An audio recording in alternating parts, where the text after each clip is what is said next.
Mak TV. Mon nom est Habib Thiam. Je suis le président de l'association Sàmm Sunu Gox, qui a été récemment créée par les habitants des 4 quartiers de Dalifort, Foirail, c'est-à-dire Deggo, Mor Matik Sarr, Darou Salam et Touba Seras. Donc le but de l'association n'est rien d'autre que l'amélioration du cadre de vie d'une manière générale. Donc, quand on parle de cadre de vie, on parlera de sécurité, on parlera de l'hygiène, de l'encombrement, c'est une problématique en général. Mais c'est dans ce sens-là qu'on a créé l'association.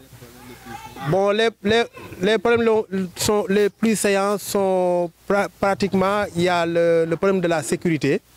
Comme je l'ai dit tantôt, parce que nous, la zone dans laquelle on est se situe très proche du marché au bétail, communément appelé Daral. Donc, ce qui cause énormément de difficultés à la population. Et d'autre part, les populations qui ont été déguerpies de la cité qui est sur l'autoroute, et une partie de l'ancienne piste, c'est-à-dire le boulevard Cheikh Béthio Thioune. Ces gars qui ont été déguerpis là-bas viennent habiter ici dans aux alentours de notre quartier. L'insécurité plutôt. On a aussi un problème d'éclairage. Il n'y a pas beaucoup d'éclairage à Dalifort. Donc c'est vraiment difficile. La population de Dalifort vit des situations très difficiles. Bien sûr. Qui parle de la cité dont je vous parle, qui est sur l'autoroute, c'est ce qui se passe. C'est un repère pour les voleurs, c'est un repère pour les toxicomanes, c'est un repère pour les dealers. C'est des zones franchement qui font peur à la population et que vraiment on souhaiterait vraiment alerter les autorités de ce pays-là, parce qu'on ne veut pas que ça arrive à un niveau où ça deviendra très difficile de régler ça. Donc on essaie d'alerter, on essaie de donner des signaux aux nouvelles autorités pour qu'ils prennent ces revendications pour nous régler ce problème-là définitivement. Personnellement, à ma connaissance, on n'a pas reçu la visite du ministre ou bien d'une délégation venant du ministre. Donc on comprend facilement aussi que ce n'est pas possible de visiter toutes les zones où il y aura des inondations.